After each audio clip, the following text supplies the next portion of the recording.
Chile, 1879. A 3 años del gobierno del presidente Aníbal Pinto Garmendia, llega al país desde Norteamérica el pastor y misionero alemán Oskar von Bargwitz-Krause, de tradición protestante. Von Bargwitz-Krause había emigrado con anterioridad a Estados Unidos para contribuir en las iglesias bautistas y metodistas estadounidenses, especialmente entre Luisiana y Ohio. Tras su llegada a Chile, se desempeñó como asesor de las iglesias evangélicas en formación de Valparaíso, trabajando con los inmigrantes y marineros de fe protestante llegados al puerto, contando para esta misión con el apoyo del pastor presbiteriano David Trumbull. Su trabajo misionero se extendió a lo largo del país, principalmente en la zona del sur del territorio, apoyando el trabajo de las colonias alemanas tanto en Osorno como en el lago Yanquihue, fijando finalmente su residencia en la ciudad de Osorno. A fines de 1883, el pastor Oskar von Bargwitz se encuentra en Alemania reunido con personas que profesaban su misma fe cristiana protestante, contando su experiencia vivida en el sur de Chile, haciéndoles la invitación para forjar en el campo chileno sus vidas y su misión como mensajeros del Evangelio. La búsqueda de familias para este propósito concluye el 8 de febrero de 1884, cuando 48 familias alemanas de distintas denominaciones evangélicas se dan cita en la estación de ferrocarriles Liata, Berlín, Alemania, para iniciar el viaje hacia Hamburgo, y desde ahí embarcarse en el pequeño vapor inglés Huddersfield hasta el puerto de Liverpool, Inglaterra, para finalmente hacer el transbordo al vapor transatlántico Cotopaxi que los traerá a las tierras del sur de Chile. Un viaje lleno de esperanzas y sueños se fundían con el atardecer y amanecer de cada día sobre el inmenso océano, navegación que llegaría a puerto el 22 de marzo de 1884. El Cotopaxi echaba anclas en el puerto de Talcahuano al sur de Chile, trayendo a bordo a quienes quizás, sin entender aún, esparcirían la semilla del Evangelio cumpliendo el mandato bíblico de predicar hasta lo último de la tierra. Una vez en el puerto de Talcahuano, las familias fueron distribuidas en tren y en carretas tiradas por bueyes a un lugar distinto al prometido por el Estado de Chile. Su destino original era la zona de Traillén, Tricauco, lugares de tierras fértiles para la agricultura. Sin embargo, por disposición del gobernador de Cañete, don Esteban Iriarte, convenciendo al gobierno de ese entonces, logra enviar a estas familias a una zona dominada por bandidos y de una selva virgen y pantanosa. Es así como llegan finalmente a Contulmo. Al año siguiente llegan otros grupos de familias a Chile, situándose en Púa, Salto, Perquenco y Quillem. Que ahí llegaron las primeras familias en 1884 a Contulmo, traídos por el pastor Oskar von Bargwitz, que se ofreció al gobierno de Chile de traer colonos, ¿ya? Él tuvo la idea de que para evangelizar Chile era necesario traer colonos evangélicos. Y bueno, él era alemán y por lo tanto dijo, le voy a traer los colonos alemanes, ¿ya? A Talcahuano por ahí, y de ahí en carreta hasta Quillem, de Lautaro un poco al norte. Ahí se asentaron Púa, Quillem, en ese sector. No podemos dejar de mencionar a uno de los pasajeros del Cotopaxi que arribó ese 22 de marzo de 1884 al puerto de Talcahuano, el colono protestante alemán Paul Kortwig Glasgow, de solo 19 años, que por su fe y principios basados en el Evangelio, dio un buen testimonio de vida, lo que lo llevó a ser nombrado en 1891 subdelegado de gobierno. Bajo su dirección, Contulmo fue forjando su propia economía. Empezaron a levantarse molinos, fábricas de tejas y ladrillos alemanes, talleres de ebanistería, zapaterías, etc. Se abrieron 2 buenos almacenes de mercaderías surtidas y bodegas de compraventa de artículos del país. Por su parte, la agricultura empezó a introducir modernas maquinarias en sus faenas. El día 20 de agosto de 1918 se funda la Comuna de Contulmo, pasando de ser un poblado llamado San Luis de Contulmo a la naciente Municipalidad de Contulmo. Al realizarse las elecciones municipales para administrar la alcaldía, el primer subdelegado de gobierno, Pablo Kortweg, fue elegido como su primer alcalde, cargo electivo que conservó hasta su muerte a los 70 años en 1935.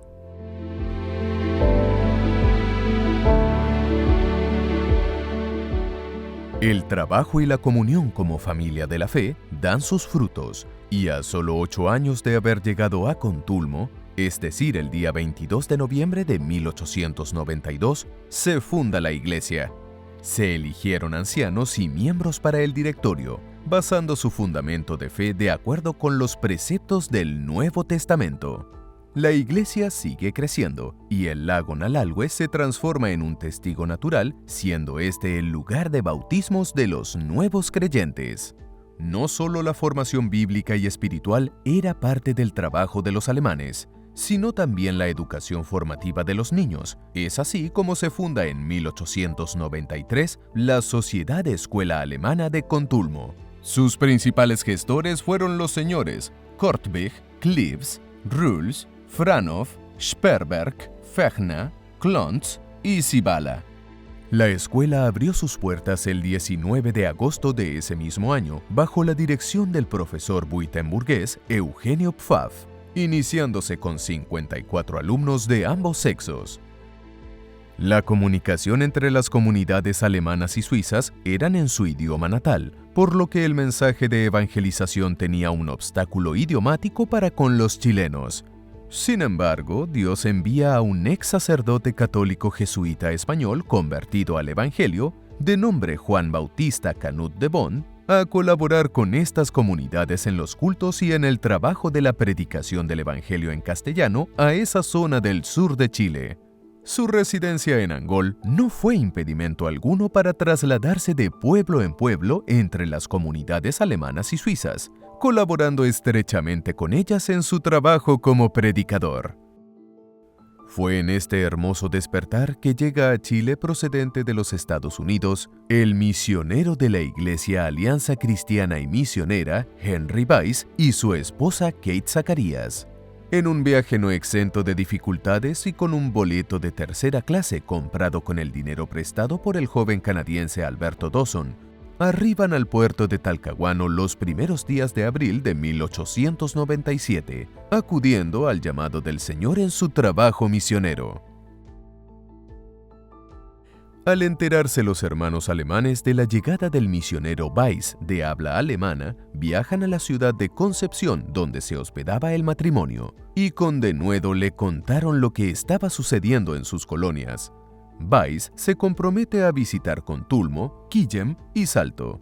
Finalmente, los misioneros Henry y Kate Weiss se trasladan al pueblo de Victoria para fijar su residencia definitiva donde comenzaron su trabajo misional con los hermanos alemanes y suizos de Contulmo, Quillem, Salto, Púa y Quechereguas.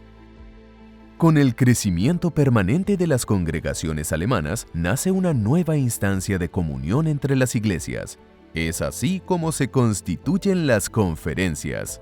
Esta actividad se realizaba generalmente 2 veces al año en distintas localidades de la zona, en las que se recibían a los hermanos de los diferentes pueblos para dar cuenta del trabajo espiritual y administrativo de cada iglesia. Estas hermosas reuniones traían consigo un gran despertar espiritual en las iglesias, dando como resultado la conversión al evangelio de muchas personas, tanto alemanes, suizos, chilenos, como así también mapuches. En Quillem, la hermandad crece de tal manera que ya no cabían en la casa de los hermanos Reinicke, la que también se usaba para realizar los cultos, por lo que se decidió construir una capilla. Es así como a fines de 1907 se inaugura la capilla en Quillem. En ese mismo año, Contulmo asume un nuevo desafío. De las familias que llegaron a Contulmo, existió la iniciativa, una vez que llegó también el misionero Weiss de Estados Unidos, ¿no es cierto?, de la Alianza, de formalizar una iglesia. Y ellos entonces se juntaron y formaron por ahí por el año 1907 una corporación que en 1911 obtuvo su personalidad jurídica como Sociedad Evangélica de Contulmo. Después de varios trámites que comenzaron en 1907 con sus respectivas correcciones, finalmente y de acuerdo con los escritos legales, el 22 de abril de 1911 se le concede la personalidad jurídica según decreto 1316 a la Sociedad Evangélica de Contulmo, aprobando sus estatutos que constan en escritura pública ante el notario de Cañete. Por otro lado, más al sur de Temuco se estaba iniciando una nueva colonización con inmigrantes alemanes y suizos. Es así como el 5 de septiembre de 1905 llegan desde la isla de Chiloé varias de estas familias a la zona ubicada entre los ríos Tolten y Quinque, a sectores como Comuy y Faja de Hijuelas, la que posteriormente se llamó Faja Maizan en honor a Max Maizan, uno de los primeros colonos que llegó a ese lugar. Comuy, en aquel entonces, contaba con un aserradero, un molino chancador, un edificio de administración y algunas mediaguas destinadas a la recepción de inmigrantes. El traslado desde la estación de trenes de Pitrufquén a Comuy no fue fácil. Los 35 kilómetros de distancia se hicieron sentir, como así también su transitoria estadía en ese lugar. Y por cierto, la recepción por parte de la Sociedad Ganadera e Industrial de Valdivia, quienes habían solicitado su presencia para colonizar esa zona. Los primeros colonos lo tenían más difícil aún. El relato dice que en Comuy había un aserradero, claro, y se les dijo a los colonos que se hagan casas en Comuy, porque Comuy iba a ser declarado ciudad, para que pueda, y se les dijo que compren sitios y se establecieran en Comuy, mientras que la empresa a cargo de la colonización, que era la Sociedad Austral Ganadera Valdivia Limitada, les terminaba de hacer los del INDE y terminaba de entregarles los terrenos con camino y todo. Pero eso fue un engaño, porque a los colonos ellos habían firmado los documentos, y la empresa empezó a postergar la entrega para que al final los colonos simplemente abandonaran el lugar y ellos puedan quedarse con el terreno. Finalmente hubo un vuelco y se pudo conseguir al ingeniero que midiera los terrenos y pudieran entrar en sus propias colonias. En 1911, el pastor Oskar von Barchwitz Krause se encontraba en Alemania buscando a nuevas familias para traer al sur de Chile. El 18 de septiembre de 1912, varias familias de distintos lugares de Alemania se juntaron en la ciudad de Berlín para comenzar el largo viaje hacia un país desconocido. Su recorrido en tren cruzó varias ciudades alemanas, como así también su frontera. En Bélgica se integró al viaje el pastor von Barchwitz, con quien llegaron hasta La Rochelle, Francia, para iniciar desde ese puerto su viaje por el Atlántico en el vapor transatlántico Oropesa. El viaje no estuvo exento de dificultades y carencias como pasajeros de tercera clase. Más aún, tuvieron que enfrentar un brote de sarampión que le costó la vida al adolescente Oved Schell, teniendo que dejar su cuerpo en plena travesía en las aguas del Atlántico frente a Montevideo. Sin embargo, esto no les hizo perder la fe. Sus oraciones y devocionales diarios afianzaron su confianza en el Señor. La segunda partida de colonos que llegaron en 1912. Ambos lo tuvieron muy difícil. Los primeros más difíciles aún, porque ellos tuvieron que abrirse camino, hacer sus propios caminos, despejar los suelos para poder instalar sus casas y después seguir despejando para poder sembrar y cosechar, y bueno, trasladar su familia después de Comuy al lugar de cada uno, de cada parcela.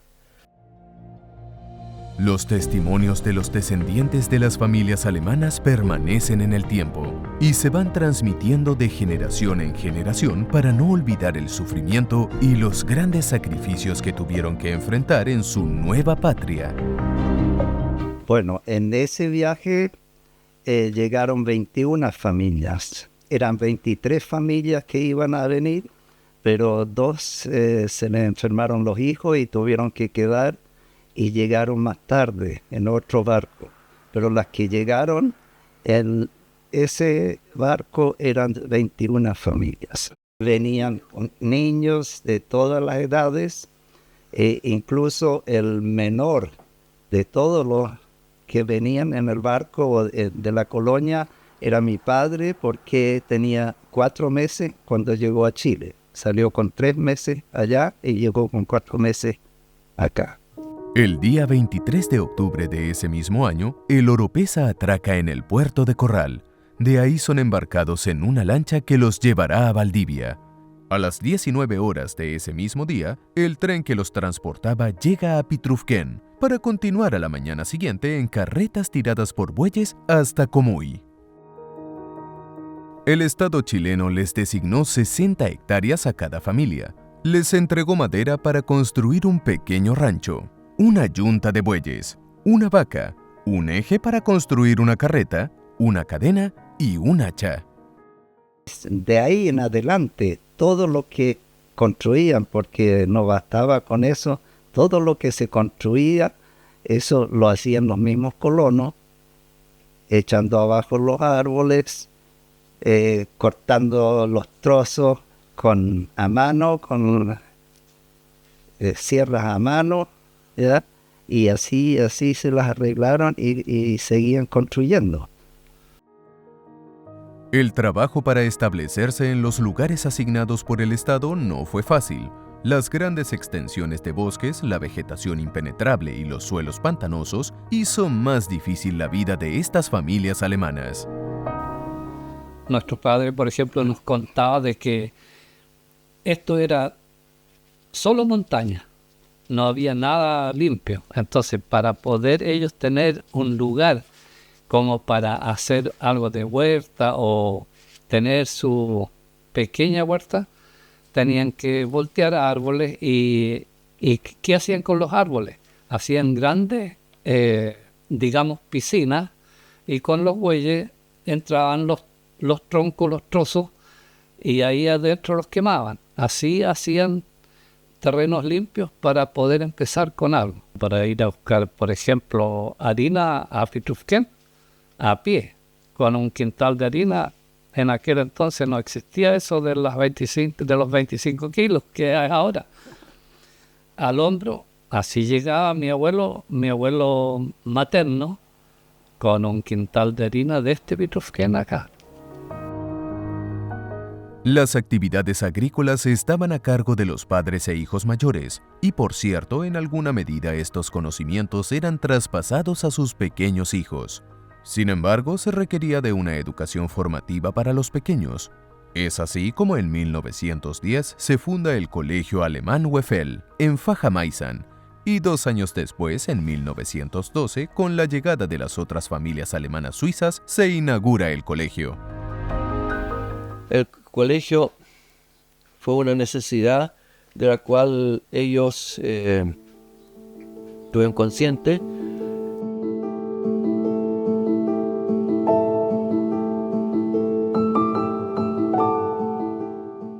En sus comienzos se contaba con un solo profesor, su nombre, Oscar Denier, quien debía formar a más de 60 alumnos entre 6 y 17 años. Tarea no fácil, ya que debía instruir a sus alumnos de acuerdo con sus edades. El profesor, para llegar al colegio, debía sacarse los zapatos y arremangarse los pantalones para poder cruzar por los pantanos. Una vez terminada su jornada de maestro, regresaba a su parcela para continuar con sus labores del campo, ya que los ingresos eran escasos. Nosotros íbamos, cuando no hacía tanto frío, a pata pelada, y si hacía frío, con suecos, porque zapatos no teníamos. Los hermosos paisajes de Fachamaisen evocan la tierra natal de las familias alemanas y suizas. Es así como, dejando de lado sus distintas denominaciones cristianas evangélicas de las que provenían, se unen en un solo espíritu, una sola fe para alabar a Dios y llenarse de su fortaleza. Para hacer iglesia en aquel entonces fue difícil porque no había camino, no había templo, no había nada. De regreso a los Estados Unidos, el pastor von Bargwitz encomienda al misionero Weiss el liderazgo de los hermanos de Comuy Fachamaisen, quien con su experiencia como unificador termina por organizar la iglesia. Es así como el 1 de enero de 1914, en el edificio de la entonces Escuela Misionera de Comuy, se funda la Iglesia Misionera Alemana de Comuy. Hubo mucha relación con la Alianza Cristiana y Misionera, que también en esos años estaba abriendo obra aquí en Chile, desde Estados Unidos. Debido al peregrinar de un lado para otro en función del culto, se llega al convencimiento de tener un lugar definitivo para albergar a la iglesia. Es así como en enero de 1921 se plantea este proyecto. La situación económica de esos años no era la mejor, por lo que el proyecto de construcción del templo se retoma en el otoño de 1924 con la ayuda de la misión alemana en Chile solicitada por Wilfried Diener. Es así como se logra terminar el templo de Comuy Fachamaisen, siendo inaugurado en 1927.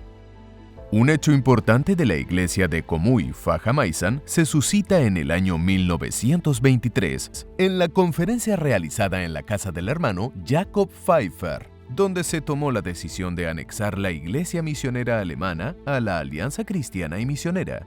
Esta unión se prolongó hasta el año 1929, donde finalmente la iglesia pasa a pertenecer administrativamente a la Deutscher Missionsbund Chile, hoy Sociedad Evangélica de Chile.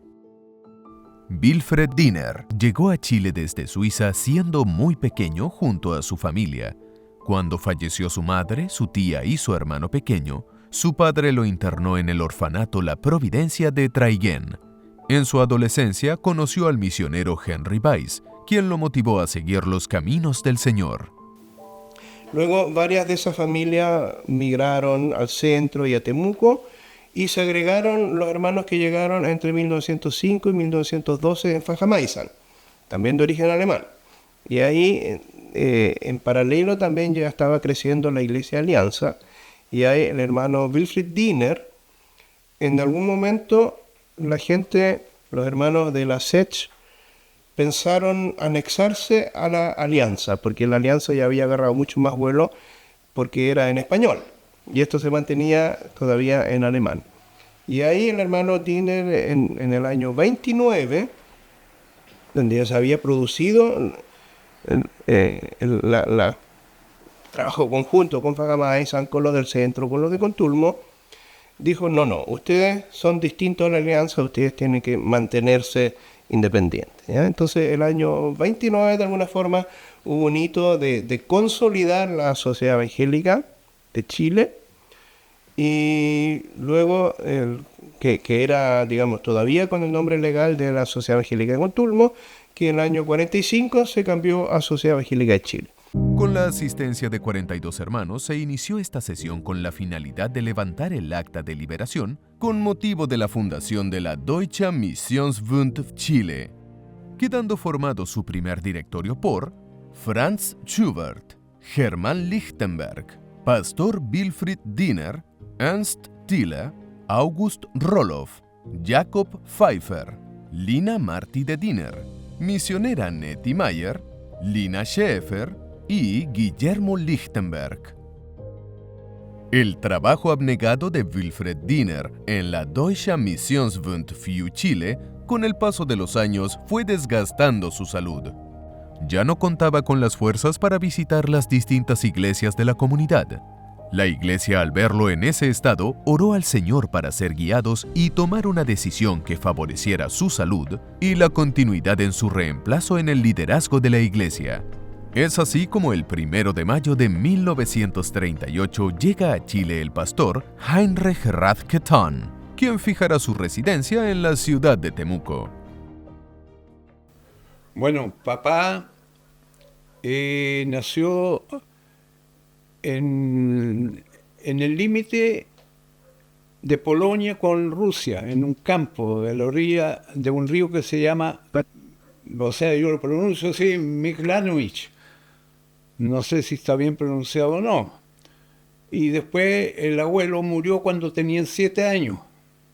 Y ahí la abuela pescó sus 7 hijos y hijas y se fueron hacia Alemania. Y ahí se desparramaron entre la parentela. Y ahí el papá se educó donde una tía y después entró al seminario de Crillona en Suiza. ¿Ya? Y de ahí se fue a Etiopía. ¿No? En Etiopía estuvo 3 años. Y de ahí volvió a Suiza, estuvo como 6 meses y de ahí le salió el año 38 la venida a Chile. El trabajo del pastor Radke se centra en atender las diferentes iglesias de Deutscher Missionsbund sin escatimar esfuerzos, como así también establecer relaciones ministeriales con las otras organizaciones cristianas evangélicas de la zona. El papá viajó mucho, a caballo, sobre todo a la Fajamaisan, a Cuyinco, y después con la primera cacharra que tenía era una Ford A del año 27, una que tenía carpa arriba. Papá siempre tenía buenas relaciones con las otras iglesias evangélicas aquí en Chile, sobre todo con la Alianza y con los centros bíblicos, con Guillermo Strong. Avanzan los años de ministerio y la iglesia comienza a experimentar cambios que le permite ir cada vez más empoderándose dentro de la comunidad chilena. Uno de estos es el cambio de nombre realizado en 1945. De llamarse Deutscher Missionsbund Chile, pasa a llamarse Sociedad Evangélica de Chile, cambiando a su vez su sede central desde Contulmo a la ciudad de Temuco. Junto con el crecimiento de las iglesias, las familias también crecen. Los hijos de los colonos comienzan sus estudios y para ello tienen que trasladarse desde los diferentes poblados a la ciudad de Temuco. Una de las cosas que les importaba a los colonos alemanes es mantener el idioma y educar a sus hijos. Y por lo tanto, en las ciudades más grandes se instalaron colegios alemanes, a veces también en zonas rurales como en Fajamaisan. Y eso significó, bueno, la mayoría de los colonos obviamente eran agricultores, tenían su familia en el campo, y cuando correspondía traer a sus hijos al colegio, tenían que de alguna forma migrar a la ciudad, ¿ya? Porque obviamente en aquella época, estamos hablando de los años 1940, no estaban las carreteras, no estaban las condiciones para poder movilizarse tan rápidamente. Y allí entonces, por ahí por el año 1945, ya existía la Iglesia Sociedad Evangélica de Chile acá en Temuco, ya estaba el pastor Radke y los hermanos, principalmente agricultores, entonces decidieron comprar esta casona para instalarla como hogar para los niños. Entonces lo normal era que los niños durante la semana estaban acá para ir al colegio alemán o al colegio bautista, que están relativamente cerca, y luego los fines de semana se volvían a sus casas. Entonces el fin principal de esta casa fue justamente, y se habilitó para eso, de hogar de niños. Aquí arriba están los dormitorios de los varones, al lado allá el dormitorio de las damas, y este lugar aquí mismo fue inicialmente el templo. Muchos niños pasaron por el hogar, y los recuerdos de aquella estadía aún están en la memoria de quienes lo vivieron en su infancia.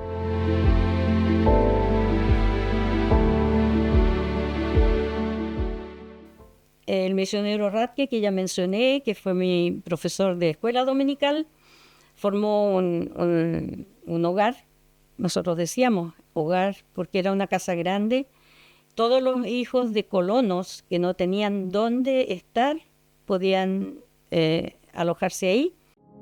muchas personas trabajaron en el hogar de niños desempeñando distintas labores, las que se matizaban a su vez con el servicio ministerial de la Sociedad Evangélica de Chile. Entre ellas podemos mencionar a Dorothea Sikat, más conocida como Tante Dorle, quien en mayo de 1954 y a sus 31 años llega a Chile a bordo del vapor transatlántico Reina del Pacífico. Su labor como misionera la desempeñó con una entrega total al servicio del Señor hasta sus 91 años, edad en la que fue llamada a la presencia del Señor. Entre los testimonios que podemos conocer en vida está la de Tante Ruth Roth, procedente de una familia de campesinos de Unterheimbach, en Alemania. Ja, mi nombre es Ruth Roth Seiler. Nací el 4 de octubre en 1936. La 8 hija de mi familia. Yo tenía una amiga en África y quisiera trabajar con ella, pero no resultó. Y una mujer alemana me dice, bueno, ¿por qué no vas a Chile? A Chile necesita. Y lo hice los contactos con el uno, con el otro, y al día me recibieron. Con ellas para me enseñar un poco qué tengo que hacer con los jóvenes. Ya, yo era para todo, para la comida, para la atención. Me subieron arriba, me subieron de la ventana en la noche, así, no te hace nada. Así era la joven. Yo creo que hoy día sería peor. La casona de Avenida Alemania funcionó por muchos años como hogar de niños y posteriormente como hogar para los jóvenes universitarios, quienes venían de los alrededores y de otras ciudades a estudiar a Temuco. Bueno, como responsable inicialmente estuvo el matrimonio Bodenhöfer. Ellos llegaron como misioneros de Alemania. Estuvo el mismo matrimonio Radke, que llegó como pastor, y obviamente él y su esposa se hicieron cargo del hogar de niños. Luego estuvo Tante Dorle con su mamá, Tante Ruth Roth también. Entre medio estuvo Manfred Riedel, también con su esposa, varios años a cargo del hogar de niños principalmente, ¿no? El hogar de niños, yo calculo que por ahí, por los años 70 ya terminó como tal, y el hogar de jóvenes continuó hasta los años 80 funcionando. La pensión Radke, como la llamaban en esa época al hogar de niños, también cumplió otras funciones en las instalaciones del terreno. Y luego hay otra casona que se construyó probablemente por los años 50, que se instaló como hogar para enfermos. Ya, básicamente por la misma razón, digamos, que la gente, las familias vivían en el campo, tenían que venir a atenderse, un postoperatorio o algo así, y por lo tanto podían radicarse allí. Y eso después, por ahí por los años 70, se combinó con hogar de ancianos. Ya, también eso funcionó durante unas 3 décadas probablemente como hogar de ancianos. Y luego no se pudo continuar porque las instalaciones no cumplían las exigencias del servicio de salud y todo lo demás. En la ciudad de Santiago, a comienzos de la década de los 40, bajo la iniciativa de María Schmutz, esposa de Arnoldo Jacob Egiman, comienza a gestarse una nueva congregación. Mis papás no eran misioneros, no eran pastores. Mi papá era mecánico y él empezó con un taller mecánico. Y mi mamá era del Ejército de Salvación, con mucho énfasis en la evangelización. Por eso mucho antes que yo naciera, junto con mis 2 hermanos mayores, cuando ellos fueron al colegio, ella empezó a interesarse a hacer un trabajo con los niños. con los niños, compañero de curso del colegio suizo, porque esto era una colonia alemana, una colonia suiza, todos de habla alemán, ¿no es cierto? Y desde ese colegio, entonces los compañeros de curso, mis hermanos, con ellos empezó a hacer algo así como escuela dominical. Los días domingos había en un garage de la casa, eso me contaron, empezó a hacer clase con los niños. Ahí pasaron varios años, después de eso empezó a familiarizarse, a conocer a las mamás de estos niños, con los cuales empezó reuniones de señora una vez al mes, en la misma casa donde yo también me crié. Pasaron otros cuantos años hasta que en nuestra casa llegó un caballero alemán que supo de esta inquietud, de esta familia evangélica relacionada con el Ejército de Salvación, supo de esta inquietud evangelística y de ganas de fomentar, de dar a conocer el Evangelio entre colonos alemanes. Así que con esa familia, que se llamaba Siegfried Brand, ellos comenzaron a congregarse y lo hicieron solicitando la iglesia de la Alianza Cristiana, de la primera iglesia Alianza Cristiana y Misionera acá en Santiago. Ellos les prestaron el templo en las mañanas y había un diario alemán que se llamaba El Cóndor. Ahí pusieron un avisito chico de que, bueno, aparecía todas las iglesias alemanas que habían, pero no había muchas. Había una iglesia católica, una iglesia luterana y estaba esta otra que era una iglesia evangélica libre, por decirlo así. Y pusieron un avisito, culto los domingos en la mañana a las 10 en ese lugar. Ahí solito comenzaron a llegar distintos colonos alemanes. Con eso se formó ese grupo alemán. Hasta que la Alianza Cristiana Misionera les solicitó el lugar, por supuesto después de varios años. De ahí llegaron en el patio de nuestra casa, se congregaron ahí, hicieron una ampliación ahí como para congregarlo. Pero ese lugar también se hizo chico y así finalmente llegó a la iglesia de Cervantes. Esa iglesia se construyó para esa iglesia alemana. Con el tiempo, los lazos familiares y de hermandad entre alemanes y suizos de Santiago y Temuco comienzan a consolidar esta comunión, lo que los lleva con el paso del tiempo a anexarse al Deutscher Missionsbund de Temuco. En todo ese proceso entre la primera iglesia Alianza y Cervantes, empezaron a llegar distintos otros hermanos que también estaban relacionados con nuestra iglesia del Deutscher Missionsbund en el sur, en Temuco y en Fajamaizán. Junto en ese grupo, ahí también después llegó Alfredo Pfeiffer, que llegó a ser el primer anciano durante muchísimos años. Ese lazo se dio más que nada por el asunto del idioma, de la cultura. Fue más bien un asunto de colonos.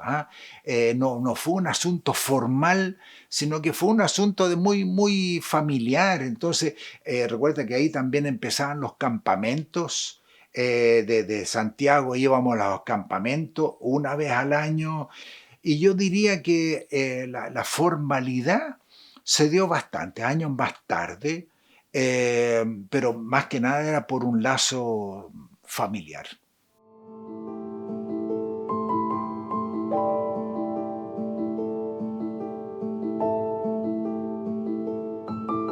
Los recuerdos y sentimientos afloran por aquellos hombres, mujeres y niños que un día llegaron a este continente llenos de ilusiones y esperanzas para construir sus vidas, sus hogares y proclamar y practicar su fe. Hoy sus cuerpos yacen en este campo santo, dejando atrás lo que fue su arduo y fructífero trabajo, dejando como legado su fe en Jesucristo. Sus nombres tallados en cada una de estas lápidas nos llevan a reflexionar sobre la vida y la muerte, sobre la esperanza de vida eterna proclamada por Jesús. Lápidas que brillan con el sol del mediodía, pero que también son opacadas por el tiempo, por descendencias que se perdieron en el tiempo o simplemente por el abandono. ¿Dónde está, oh muerte, tu aguijón? ¿Dónde, oh sepulcro, tu victoria?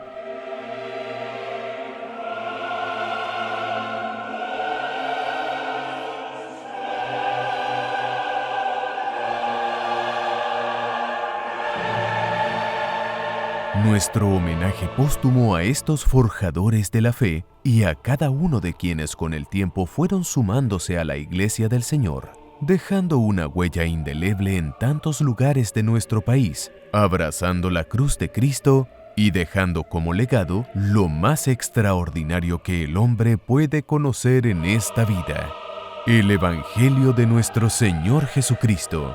Legado que se debe seguir compartiendo con las actuales generaciones hasta nuestra partida o hasta su gloriosa venida.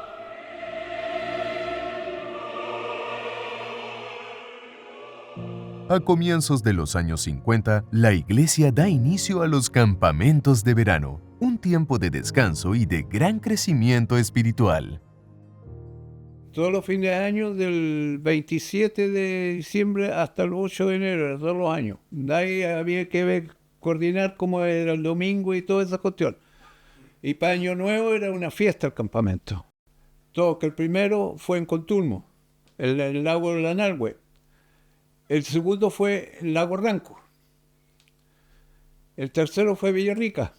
De ahí entró después Licanray. Ya, y después se iba alternando por diferente, pero a Ranco se fue solamente la segunda vez, y después, años después, se hizo otro en Lanalhue. No, lindo eran los campamentos, todos en carpa, y bueno, ahí la lluvia era el espectáculo para bailar. La cocina era una lona grande nomás, entonces llovía y adentro estaban cocinando. Y primero tenían una parrilla y era leña toda la cuestión. Más adelante ya se hizo con gas. No, pero eran lindos los campamentos.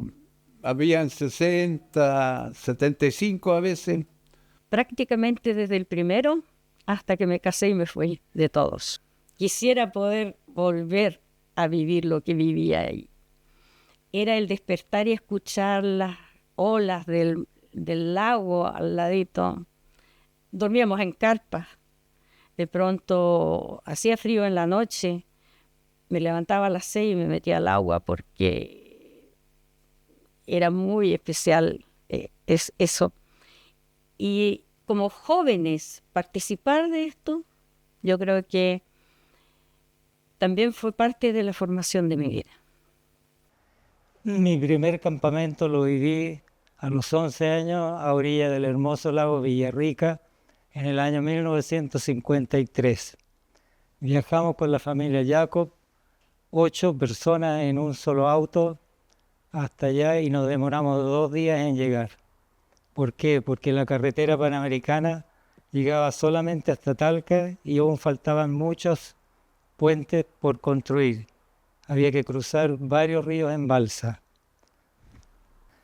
Los campamentos fueron muy importantes para muchas personas y para mi formación de cristiano también. Aunque normalmente son solo 10 días al año, pero calan tan hondo que en muchos quedan resultados para toda la vida. Así fue que más o menos en 1957, a los 15 años de edad, en un campamento en Panguipulli me convertí. Fue como que Dios me habló directamente cuando el hermano Billy Russell, nuestro pastor de jóvenes, me leyó de Isaías 43. Ahora, así dice Jehová, creador y formador tuyo. No temas, porque yo te redimí, te puse nombre, mío eres tú. Esto se me grabó profundamente hasta el día de hoy. Al pastor Billy Russell le guardo un profundo cariño y gratitud. Él fue muy importante para mí en los primeros años de cristiano, me guió con mucha sabiduría. lindos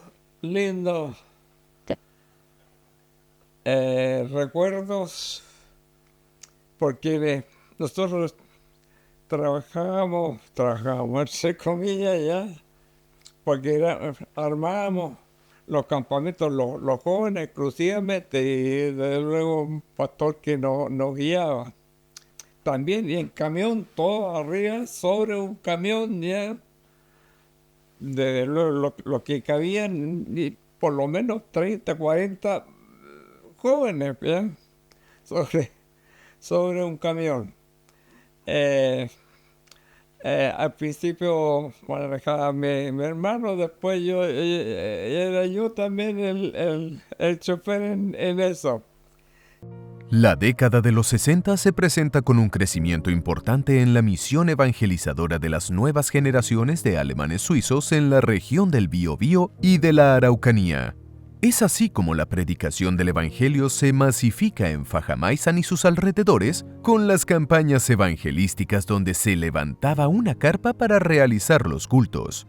Un altoparlante se instalaba en la rudimentaria carpa por donde se emitían himnos cristianos en mapudungún, como así también en un telón se proyectaban películas alusivas al Evangelio.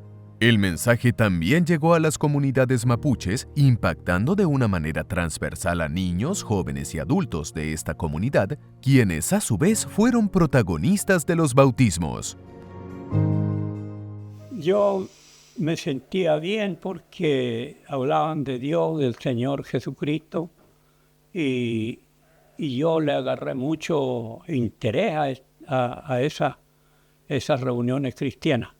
Entonces yo empecé a crecer de 12, 13, 14 y como de 18 años me convertí.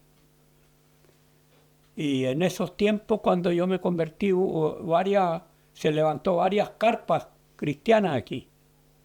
Ese hermano alemán Schubert que le digo tenía una hijuela que al fin él permitió varias veces, como 5 o 6 veces, que se instalara la carpa. Entonces toda esta comunidad iban allá, a la carpa a escuchar el mensaje. Es que había una misionera antes, la señorita Gertrudis Langer. Ella visitaba todos los hogares de la comunidad mapuche. Y ella invitaba a los niños, hacía clase dominical. Adolf Langer, padre de Gertrud Langer, aceptó al Señor en su vida cuando llegaron los primeros colonos a la zona de la Araucanía en 1912, y desde entonces su trabajo espiritual y social se centró en el pueblo mapuche. Este hermoso trabajo lo continuó su hija, la misionera Gertrud Langer. Gertrudis Langer, yo la conocí ya como una mujer ya casi adulta mayor. Para mí siempre fue la misionera referente de Fajamaizán y de todos los sectores aledaños. Ella nació y se crió allá en Fajamaizán, nunca se casó, hizo estudios bíblicos en el Instituto Teológico de la Alianza Cristiana Misionera de Temuco. Nos apoyó, ella siempre tuvo la idea de que hacía falta un trabajo de salud en ese sector, en ese sentido nos apoyó. Si uno habla de Fajamaizán, ¿no? de todo ese sector de la comunidad Pitufquén, no se puede hacer sin hablar de Gertrudis Langer. Se hizo una iglesia y se puso esta iglesia que hasta la hora la primera es Mahuidanche, porque este lugar se llama Mahuidanche.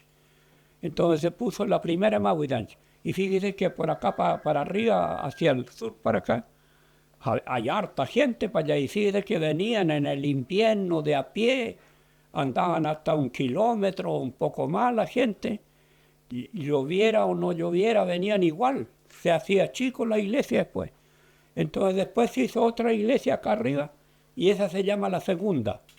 Así que ya esa gente no venía para acá por causa del sacrificio grande que se hacía. Y en esos tiempos no había un buen camino tampoco. Habían puros caminos de tierra, habían huellas de camino nomás en ese tiempo. La conversión al evangelio de Renato Curifil le permitió dentro de su comunidad mapuche ganarse el respeto y la confianza entre sus pares. Esto a su vez lo llevó dentro de la iglesia a ocupar una gran responsabilidad como anciano de la congregación. Yo cuando me convertí y después me bauticé, después hacíamos reuniones, entonces a mí me pusieron como anciano de la iglesia.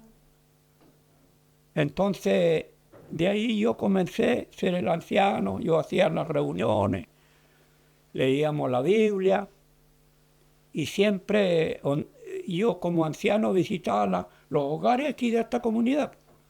Cuando había un enfermo me iban a decir: hermano Renato, usted como anciano quiero que vaya a orar a mi enfermo, tengo mi esposa enferma, o otro decían: yo tengo mi hija o mi hijo enfermo, quiero que vaya a hacer oración. Yo iba, en vez en la noche, tuviera como tuviera la noche, yo iba igual a hacer oración. Le leía la Biblia, le explicaba y ahí hacíamos oración. Entonces, así fue mi responsabilidad. Y hasta ahora soy el anciano en la iglesia de la iglesia primera. El trabajo de evangelización en las comunidades mapuches también estuvo a cargo del misionero George Dainica. Su carácter humilde y sencillo y el dominio del mapudungún le permitió llegar con mucha facilidad al pueblo mapuche. También debemos mencionar a Pedro Ancán, quien se convirtió al evangelio en una de las campañas evangelísticas realizadas por Adalbert Schubert y Adolfo Langer. Su compromiso con su nueva fe lo llevó a estudiar en el Instituto Bíblico de Temuco. Una vez egresado y recibido como pastor, se incorporó a la misión de la Sociedad Evangélica de Chile. Y ese hermano, Pedrito Ancán se llamaba él. Fue un pastor muy bueno, porque aquí cuando le tocaba hacer el culto, la reunión en la iglesia, cuando decían tal domingo va a venir el hermano Pedro, venían toda la gente, porque él dentro del mensaje muchas veces le hablaba en lengua también. Sí. Le explicaba en lengua a la ancianita que no sabían bien el castellano, le hablaba.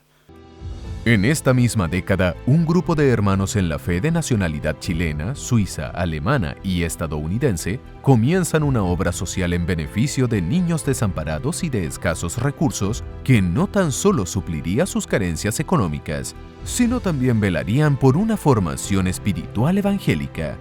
Nace así el Hogar de Niños El Arca, hogar que funcionó como tal hasta el año 2018, donde se inicia la conversión del Hogar El Arca hacia una casa de acogida para migrantes, buscando responder a la necesidad latente y contingente en la sociedad chilena. La iglesia de Temuco sigue creciendo. El Kinderheim, que sirve a su vez como casa de oración donde se realizan los cultos, comenzará a dar paso a un hermoso templo que se construirá en el mismo terreno de Avenida Alemania. Bueno, eso partió probablemente como proyecto a fines de los años 50. Estaba el pastor Radke todavía a cargo. Estaba el hermano Christian Reinicke, papá de Rolando Reinicke, ¿no es cierto?, como primer anciano. Y se contactaron con un arquitecto conocido en Temuco, también de origen alemán, Ewald Werner, que tiene una serie de diseños característicos, y él concibió entonces el proyecto de templo.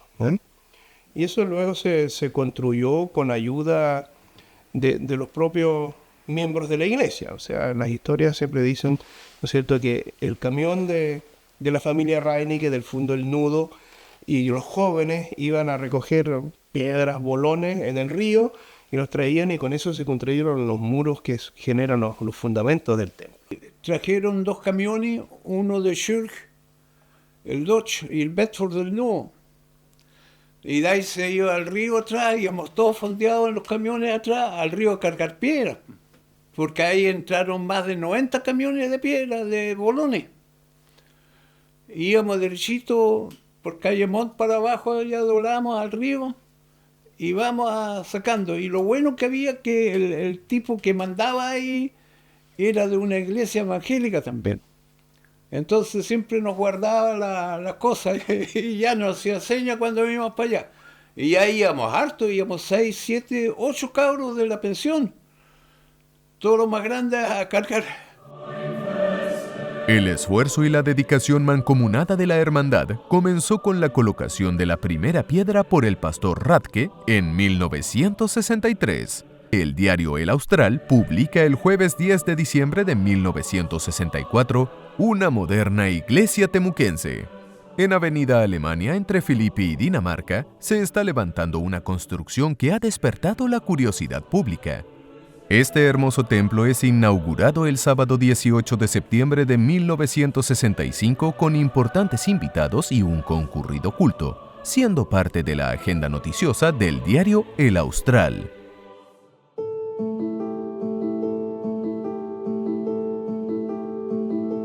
En Santiago, el 11 de abril de 1965 se celebró la colocación de la primera piedra de lo que sería el futuro templo ubicado en la calle Cervantes, número 3230, de la comuna de Ñuñoa, y que posteriormente se inauguró el día 30 de julio de 1967.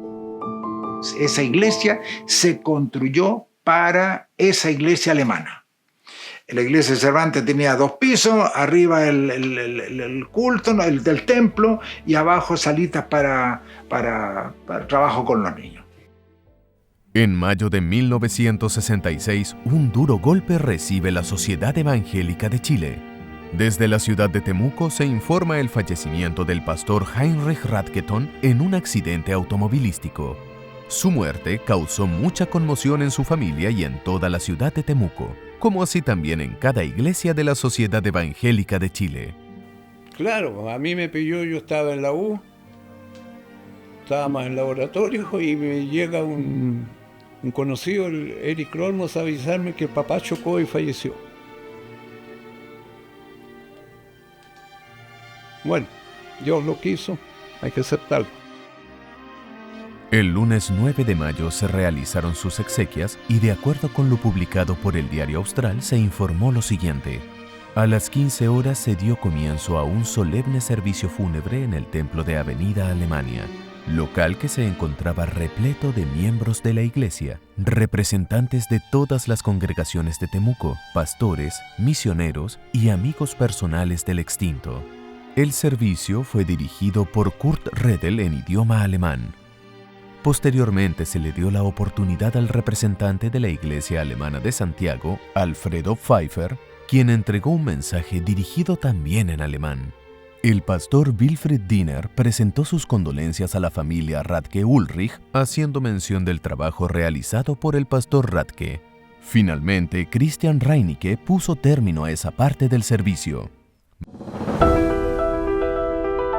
Junto a la plantación de iglesias también se levanta una escuela rural en la localidad de Maguidanche, comuna de Pitrufquén, como iniciativa de Rodolfo Rilling Stoa, más conocido como Rudy, quien se dedicó por entero y durante toda su vida a la evangelización de esa zona. En el año 1962 comenzó a funcionar el colegio e iglesia al mismo tiempo, y eso causó un tremendo impacto en toda la zona. Porque si hay algo que es importante es sembrar el Evangelio en los corazones de los niños.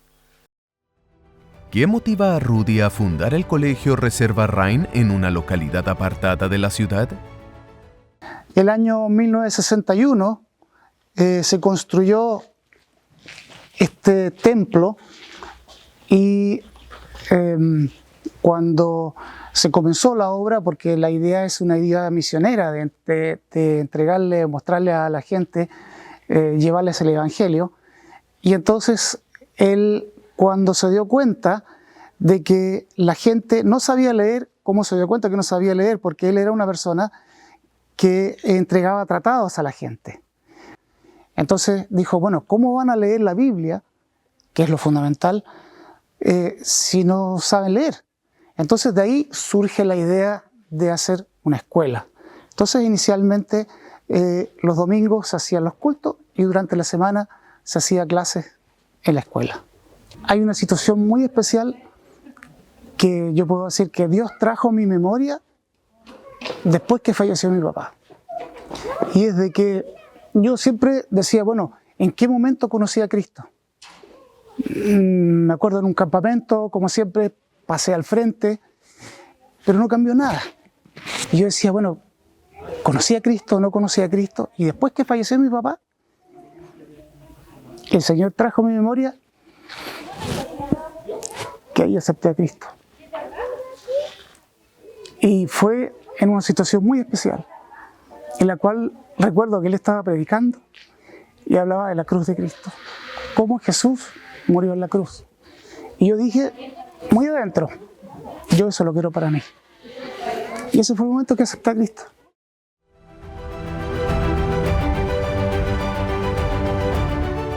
A comienzos de la década de los 70, la Sociedad Evangélica de Chile sigue su crecimiento.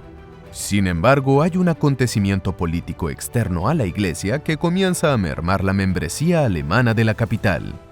Cuando salió Salvador Allende, muchos alemanes entraron en pánico. Y ahí muchos se volvieron o a Europa, o a Canadá, a Estados Unidos, pero se desmembró la iglesia alemana como tal, de la de que estoy hablando de Santiago. Y quedó muy reducida. A fines de los años 70, la iglesia de Temuco comienza un trabajo de ayuda social hacia la comunidad que se prolonga hasta la década de los 80. Esta ayuda se focaliza en uno de los sectores de extrema pobreza conocida como Los Trigales en la población Lanín. Este trabajo de buena voluntad se complementaba con la asistencia espiritual, realizando cultos en los hogares de esta comunidad carenciada. Bueno, este sector no era ciudad en el comienzo, y después aquí hubo una toma, por lo tanto esto fue un campamento. Para llegar acá, abajo había un canal, tiraron un tablón y cruzaban a pie, y si llovía hacia acá era un barrial. Y en ese tiempo la iglesia atendía a personas de bajos recursos con almuerzos, y se les empezó a apoyar allá en Avenida Alemania, lo que no fue tan buena idea, y se dijo mejor vamos a donde están ellos.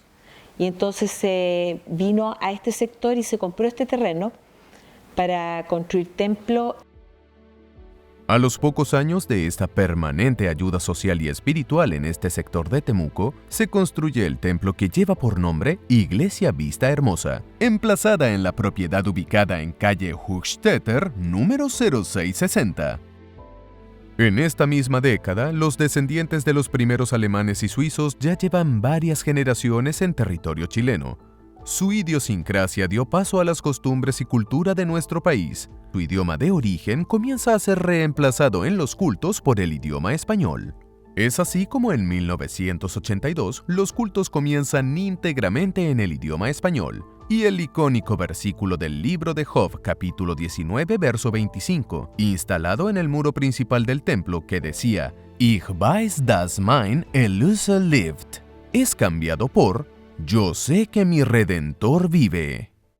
Creció la iglesia y ya todos los hijos habían matrimonio, que él sabía español y alemán. Entonces al final eran más los españoles que venían. Y papá en eso iba mucha gente al colegio bautista, a La Salle, al liceo algunos, pero la mayoría iba al colegio alemán. La Iglesia de Santiago en 1976 ya había comenzado a vivir el proceso de cambio de idioma en sus cultos. Pero ahí también se descubrió de la necesidad de decir, oiga, lo alemán aquí está en franca declinación, tenemos que hacer algo para retener a nuestros hijos, que están hablando cada vez más, están cada vez más relacionados con los chilenos, ¿no es cierto? Así que ahí empezó este inicio del trabajo con los chilenos. Este proceso de cambio del idioma alemán al español fue tomando fuerza, sumado también por otros factores propios de la convivencia diaria de la Iglesia y de la contingencia espiritual que experimentaban otras congregaciones. El culto en alemán era algo muy formal, ¿no es cierto? Los cantos de himno, empezaron a aparecer los coritos, y después en el grupo chileno, en realidad la cosa empezó por el lado del fútbol, por el lado de tratar de captar gente. Y esa gente la captamos y, mira, era un grupo casero que empezó a crecer. Y cuando ya empezaron los cultos, en realidad había un culto, yo diría que bastante formal, y aquí también entró el pastor Manuel Gatica, que venía de un trasfondo aliancista, por lo tanto no había mucha diferencia ahí entre un culto alemán y un culto en castellano, porque era bastante litúrgico. Eso sí, cuando fue una época en que hubo un mover fuerte entre los jóvenes, y también debo decirlo, de la Iglesia Carismática Católica, que empezó a cantar todos estos cantos muy livianitos, estos coritos, y nosotros también empezamos a captar esos coros, empezamos a ver qué es lo que pasaba en la iglesia pentecostal con toda esta enormidad de canciones cortitas llamadas coritos. Y desde luego ahí empezaron a aparecer la guitarra, ya el armonio queda a un lado, y nuestros cultos en realidad era algo bien ameno, ¿eh? El cuerpo de ancianos era uno solo, tanto para la iglesia alemana como para la chilena. Y ellos me piden a mí regresar. Nosotros con Lilian ya estábamos pastoreando en Suiza, y como éramos bilingües, así que calzaba bien para pastorear en la iglesia alemana y en la iglesia chilena. Y desde luego ahí muy pronto la iglesia se nos fue quedando chica. Y buscamos por todo el barrio cómo extendernos. Queríamos comprar la casa al lado de Cervantes, eso no fue posible. Pero nosotros con unas ganas de salir de ahí, de crecer. Y ahí es donde empezamos a buscar. Hasta que mi hermano Arnoldo, un día en julio del año 82, cuando la crisis económica en el país estaba en su peor momento y muchas propiedades salían a remate, entonces ahí vio de que el 50% del cine Egaña se remataba. No hubo otro postulante para ese 50%, y llegó a ser nuestra esa parte del 50%. Finalmente al año y medio el otro dueño accedió a vender su parte por el doble que nosotros pagamos, o sea, 2,5 millones. Él pidió 5 por su parte, pero ya era nuestro 100%. Finalmente, en el mes de octubre de 1984, en Plaza Egaña, comuna de Ñuñoa, y con la presencia de distintas autoridades, se consagra el ex Cine Plaza Egaña como Templo Evangélico Encuentro con Cristo, que en este año 2024 cumple 40 años al servicio espiritual y social a la comunidad. El trabajo incesante de la Sociedad Evangélica de Chile no se detiene. Junto con proclamar el Evangelio, se sigue actuando de manera permanente con la ayuda social en sectores de extrema pobreza, lo que posteriormente da origen a un templo y a una escuela en la propiedad ubicada en calle Hochstetter, número 0660, en el sector de Los Trigales. Vino a este sector y se compró este terreno para construir templo, y nació la idea de hacer eventualmente una guardería para ayudarle a la gente que pudiera salir a trabajar. Y en esa conversación nació la idea que por qué no al tiro una escuela, porque acá no había escuela, y siempre lo que nos queda de nuestros ancestros colonos es que la educación siempre fue un tema muy importante. Los niños de ese sector fueron beneficiados con este proyecto educativo, y aun siendo su comienzo muy sencillo, esto no impidió que muchos estudiantes llegaran a esta escuela. Así que yo diría que los inicios fueron bastante simples. había mucho niño acá y tampoco era tan exigente cuántos niños en una sala y cómo se hacía. Eran cursos combinados originalmente, tengo entendido acá, y con jornada parcial solamente. Y yo me atrevo a decir que hoy en día es bastante complejo por la misma tecnología. O sea, antes ni soñar con estamos hablando de los años 80, con computador, menos para niños chicos, ¿ya? Entonces las diferencias obviamente son enormes, pero de alguna forma nosotros crecimos con esas exigencias. La vocación del maestro, de la profesora, del educador, no escatima esfuerzo para entregar lo mejor a los niños en su primera etapa estudiantil. En esos años del 87 teníamos las dependencias eran escasas, pero había mucha población escolar, tanto básica como prebásica. Pero como no habían a lo mejor los recursos necesarios, esta iglesia se tuvo que dividir para hacer salas de clase, ¿ya?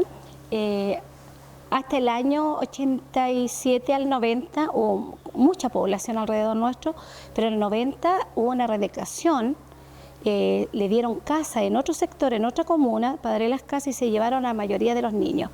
Pero eso volvió en una semana, se volvieron los niños acá porque no se hallaban. Los años transcurren trayendo consigo los cambios propios del tiempo presente. Bueno, la SECH comenzó este trabajo, efectivamente, pero con el cambio de ley ya no le estaba permitido a la iglesia ser representante legal para la escuela o sostenedor para la escuela, porque la ley pedía que el fin único fuera educación. Entonces, en primera instancia se había incluso pensado en cerrar las escuelas, porque hay otras alternativas. Pero vinimos, recorrimos, miramos la situación y tuvimos una reunión con exalumnos.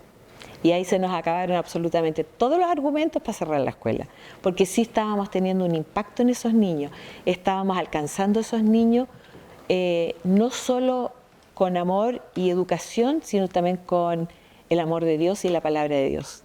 Y habían vidas transformadas, habían quizás algunos personajes emblemáticos que en realidad era más estar en la cárcel que fuera de ella, y que esos se convirtieran, porque escucharon originalmente el Evangelio en la escuela y después llegaran a ser hasta pastor de una iglesia, habían cambios muy profundos. Y eso nos hizo repensar en que nosotros teníamos aquí una labor y una obligación con la gente. La dedicación del maestro y su pasión sigue su camino asumiendo cual proverbio bíblico que dice: instruye el niño en su camino, y cuando fuere viejo no se apartará de él. Otro establecimiento educacional que emigra a la Corporación Educacional Sociedad Evangélica de Chile, COESECH, es la Escuela Reserva Rain de Fajamaizan de la comuna de Pitrufquén. El relato de su directora Maritza Barrenechea Orellana, quien después de haber ejercido por un poco más de 2 años como docente, toma posteriormente la dirección del Colegio Reserva Rain, cumpliendo así 15 años en este cargo y 18 en este establecimiento. Bueno, este colegio, en el momento que yo tomé la dirección, tenía aproximadamente 34, 33 alumnos, éramos 3 personas que componíamos la planta docente del establecimiento. Al pasar los años, hubieron cambios de administraciones también, y la escuela fue creciendo tanto en número de estudiantes, en personal, llegaron nuevos profesionales cuando se implementó el PIE, y así fuimos creciendo, tanto las expectativas también académicas, es decir, nosotros nos caracterizamos por ser un colegio de muy altas expectativas, independiente en el contexto en que estamos rural.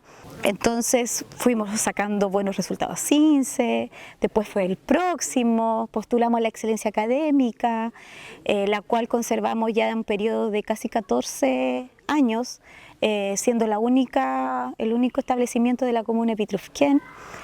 Y ya llevamos una matrícula de cerca de 90 alumnos, trabajamos 18 personas, nos caracterizamos por tener un colegio con excelente disciplina, el área de convivencia escolar sobresale de los otros establecimientos, por lo cual nos han entregado reconocimientos del Ministerio de Educación, lo que es muy grato. Hemos recibido visitas de los jefes de Cautín Sur en nuestro establecimiento, porque a todos ahora les llama la atención saber dónde queda este colegio Reserva Raín, que al parecer, por lo que nos han comentado, no sale ni en el mapa, pero sí ya tiene un renombre en tanto los resultados académicos de nuestros estudiantes.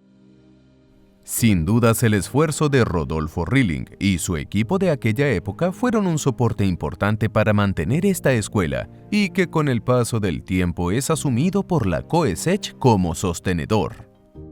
Yo, primero que todo, estoy muy agradecida, ya que ellos confiaron en este establecimiento. Hubo un momento que nuestro colegio, como les mencionaba anteriormente, tenía muy baja matrícula y los resultados no eran los ideales, pero ellos confiaron en nosotros, ellos confiaron en ellos tenían una propuesta muy hermosa, muy linda en este sector y nosotros presentamos una propuesta académica que se unió con la propuesta de ellos como iglesia y tuvimos un hermoso resultado, que es el resultado que vivimos ahora, 18 años, 15 años después. Es que ellos son pilar fundamental en lo que se ha logrado ahora. Han transcurrido 35 años del primer campamento de verano realizado en el lago Lanalhue de Contulmo, tiempo suficiente para enfrentar en 1986 un importante desafío. Este reto queda en manos de Wagner Schurg y Rolando Reinicke. Su trabajo consistía en buscar un lugar para ser adquirido como campamento de verano. Recorrieron desde la laguna Avendaño, octava región hacia el sur, pasando por el lago Lanalhue de Contulmo, el Calafquén y así hasta Panguipulli. Sin embargo, no se obtuvo ningún resultado. Un intento fallido en una propiedad ubicada en el lago Caburga se desecha. Hoy se conoce como Fundo Piedra Alta. Sin embargo, en esa misma gestión fallida llega a las manos de Werner Schurg un recorte de un diario de un remate de un predio de gran extensión en la ribera del lago Caburga.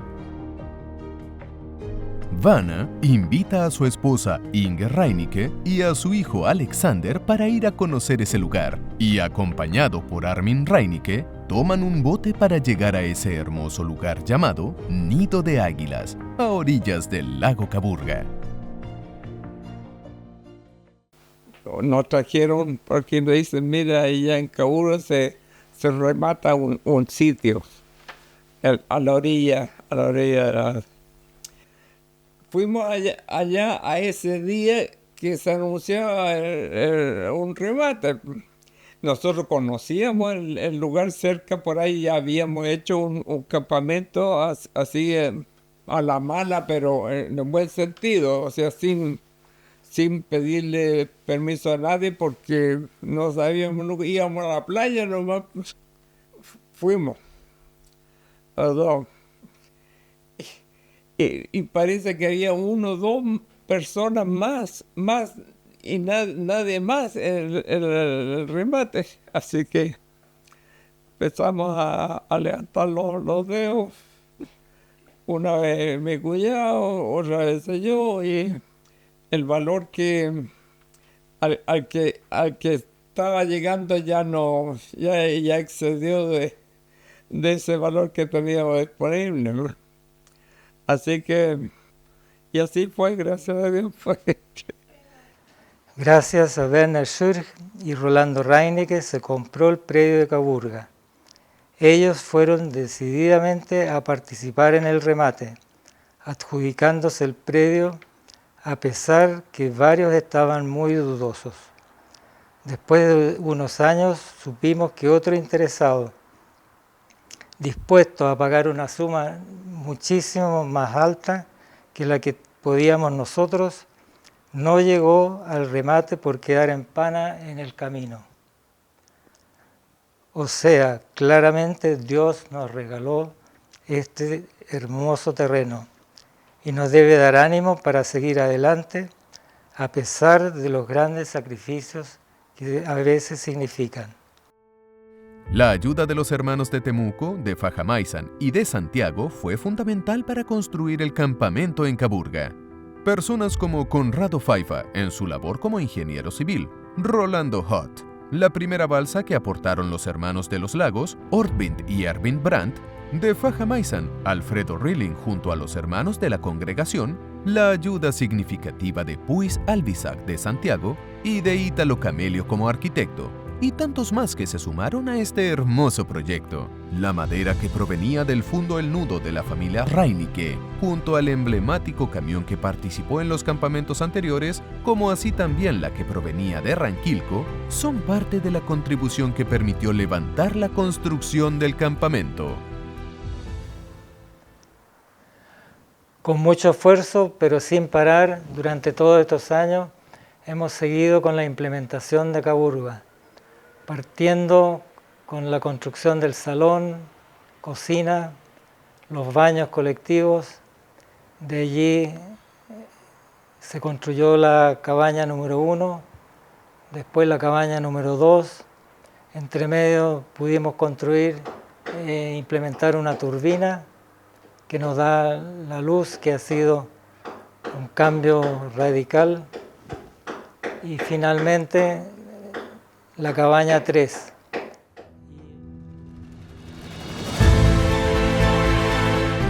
En Santiago, la iglesia Encuentro con Cristo de Plaza Egaña experimenta un crecimiento significativo, lo que los lleva a estudiar la factibilidad de ampliar la iglesia en otro sector de Santiago. Las comunas de Maipú y Puente Alto son sugeridas para este propósito. Finalmente se decide por Puente Alto y en 1987 se compra el Cine Plaza, ubicado en la Plaza de Armas de Puente Alto. Un grupo de jóvenes inspirados por la iglesia madre de Plaza Egaña tuvieron la visión de poder hacer una obra en Puente Alto. Y esa obra consistía en comprar un lugar o arrendar, y se dio la oportunidad de comprar el Cine Plaza que está al frente de la plaza de Puente Alto. Y se inició ahí el actuar de Encuentro con Cristo Puente Alto para irse consolidando. Eso fue el año 87. La década de los 90 trae nuevos desafíos para la SECH, los que se focalizan en Fajamaizan. Un nuevo proyecto que busca beneficiar a la comunidad y sus alrededores se coloca en marcha. La idea es construir un consultorio médico en los terrenos del templo de Fajamaizan que pudiese ofrecer atención a los vecinos de ese lugar. El vamos a ese proyecto partió de la directiva de la SECH. En ese momento, don Erwin Rilling fue una persona muy importante, digamos, en la concretización del proyecto. En el fondo, había muchas ideas. Ahí fue poco después de haberme recibido, pero ahí había conversaciones entre don Erwin, mi mamá, nosotros y otros también. Y con esto se plasma ese proyecto. El terreno fue dado por la Sociedad Evangélica de Chile, pero también la supervisión o toda la coordinación fue hecho por directivos de la sociedad. Sí, el comienzo de este proyecto de esta iglesia hacia la comunidad comenzó prácticamente, la idea estuvo de personas antes, pero nosotros empezamos a concretarlo, tuvimos la oportunidad y como dijo mi Thorsten, atendimos pacientes en una pieza de la casa pastoral al comienzo. La ayuda económica, la mano de obra y la buena voluntad de muchos se conjugan para llevar adelante la construcción del consultorio. También los mismos colonos o los residentes en la zona también aportaron un grano importante para la planificación y la construcción del consultorio.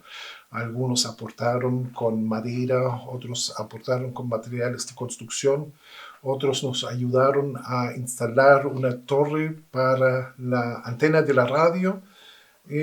Había muchas personas que en el fondo ayudaron a construir eso. Sí. Yo creo que todos se sintieron como partícipes del proyecto, sí, sí. Y como no todos tenían recursos para ayudar, mucho fue mano de obra, consejos, ayuda en todos los ámbitos. Fue una época muy bonita. La directiva de la iglesia de la Sociedad Evangélica en Fajamaisen estaba compuesta mayormente por agricultores, entonces ellos aportaron en esa parte. Así sí. Es que llegaron con sus máquinas a arar y a aplanar el terreno. Estaban los tractores, estaba todo el material que un agricultor tiene para trabajar en su campo, lo pusieron a disposición para la construcción del consultorio.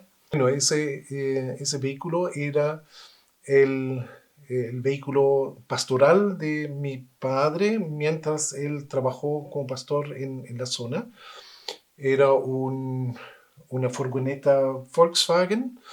Unos meses después de completar el consultorio, insistimos en la necesidad de la ambulancia y de a poco transformamos esa furgoneta en ambulancia. Cabe mencionar todavía que los caminos de ese entonces entre la Fajamaisen y Pitrufquén no eran los de hoy día, era ripio, necesitábamos un vehículo muy estable para ir a alta velocidad sobre el ripio y el Volkswagen Kleinbus reunía esos requisitos. Y como dijo Thorsten aquí, teníamos que a veces resolver rápidamente problemas de emergencia y traslados de urgencia rápidos e ir solucionando, como hoy lo hace el SAMU hoy en día, dentro de la ambulancia ya los problemas del paciente. Lo tuvimos muchas veces. Hubo ciertas semanas en que no hubo médico para las otras postas y trabajamos también para la municipalidad y tratamos de complementar los dos servicios. En el fondo no queríamos de que fuera un servicio completamente ajeno a la atención primaria, sino un complementario a las necesidades y al servicio de salud.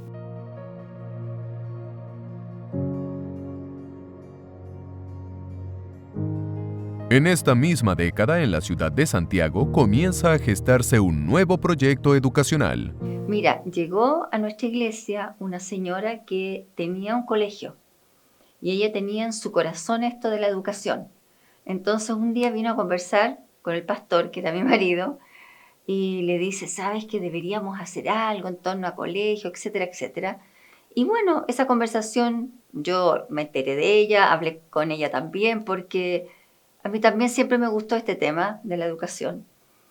Y con ella y con 3, 4 personas más formamos un pequeño equipo así, pero rudimentario, y nos juntábamos a conversar cómo sería esto de crear un colegio.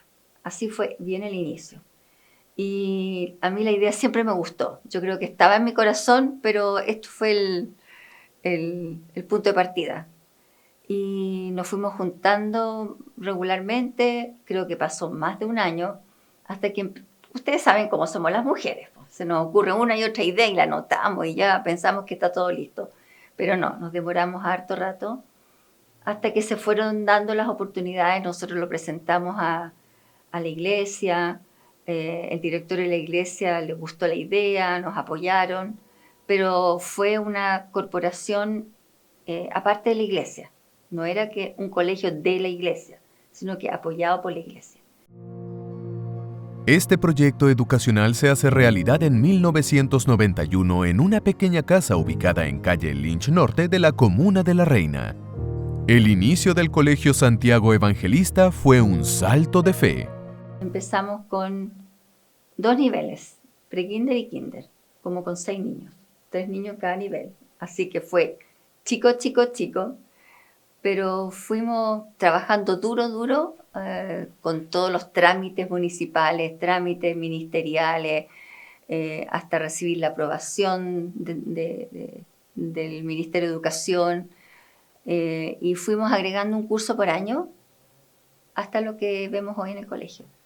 Entonces nosotros el día domingo en la tarde pedíamos prestado a la iglesia las mesitas y las sillas de la escuela dominical, las llevábamos al colegio, las usábamos hasta el día viernes, y el viernes a la tarde traíamos de vuelta a la iglesia para que se usen aquí el fin de semana. Estoy hablando de sillas, de mesas, no me acuerdo si algunos juguetes, pero... y estufa, por supuesto, claro. Sí, de todas maneras. Así fue. Año a año se fueron sumando los cursos desde el preescolar, hasta que el año 2001 se inició la enseñanza media con nuevos desafíos y logros alcanzados. Llevamos casi 33 años acá. El camino fue largo, de muchos trámites, de mucho tocar puertas y verlo tan lindo también físicamente, porque ahora sí parece colegio. Antes era una casa bien arregladita con sillas y mesa, pero ahora es colegio, con cancha, con salas de arte, con salas de música, etc. Es emocionante. Me llena el corazón haber sido parte de ese proyecto y sigo siendo parte, apoyando en lo que pueda, ahora desde el directorio, y doy tantas gracias a Dios, porque de verdad, no lo digo como frase así cliché, sino que sin Dios y sin el aporte de hermanos que tienen a Dios como centro en su vida, esto no hubiese sido posible. Es un milagro de verdad. ¿Cuántas personas Dios levantó para que apoyaran? Con ideas, apoyaran con dinero, apoyaran con cosas físicas como materiales o muebles o lo que fuera. Y eso es como esa obra así que construimos entre todos, cada uno va poniendo un ladrillo, es emocionante, sí.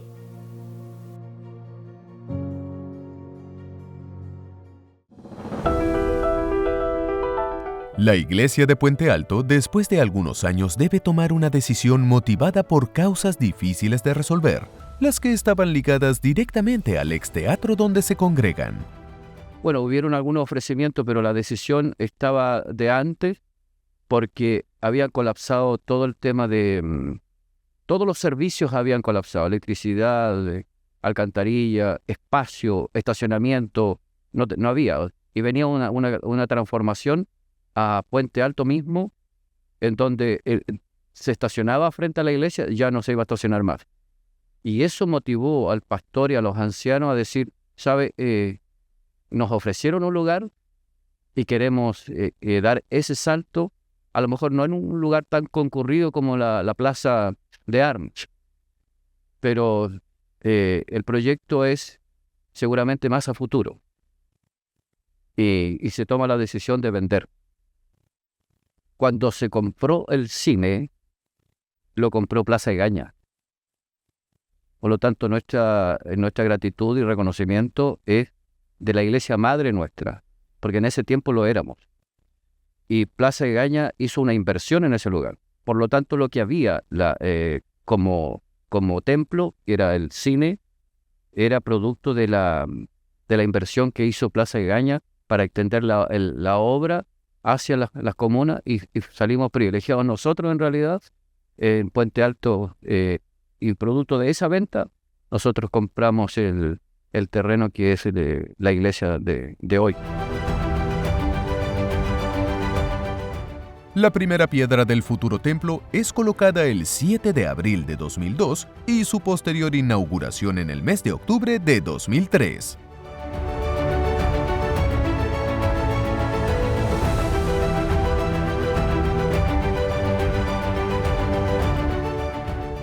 La obra del Señor no se detiene, y es así como la Iglesia de Encuentro con Cristo de Plaza Egaña comienza su trabajo de evangelización en la comuna de Las Condes, con el propósito de alcanzar con el mensaje de salvación a otros estratos sociales de la ciudad. Esta misión, en manos de Francisco Retamal, a los años se traslada a la comuna de La Reina para continuar su desarrollo como iglesia, encargada al pastor Gamaliel Roa Mantilla.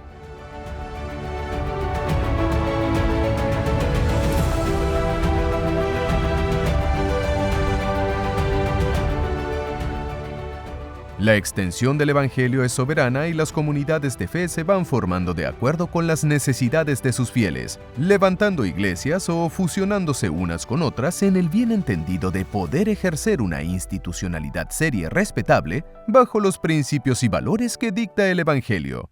Una de estas experiencias la vivió la SECH junto a Ricardo Schurg. La primera etapa la viví justamente en la iglesia Cervantes. Fueron 2 años, fue bien interesante. A mí me da risa un poquito porque a mí me mandaban a hacerle la clase a los niños. Y me decía, hace la clase a los niños, prepárala, ya, bueno. Y claro, yo creo que lo hacían porque creían que yo no entendía las predicaciones en alemán, pero yo me quedaba calladito.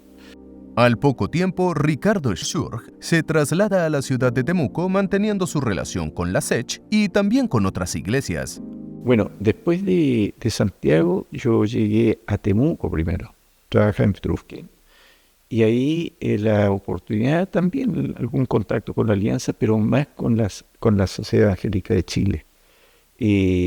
Ahí un trabajo que se empezó a hacer entre los mapuches, que yo siempre lo recuerdo como un trabajo muy bonito, muy lindo, muy fuerte también. Y quedaron iglesias que hoy existen. En el año 2009 nace una genuina inquietud de parte de sus líderes para hacerse parte de la Sociedad Evangélica de Chile.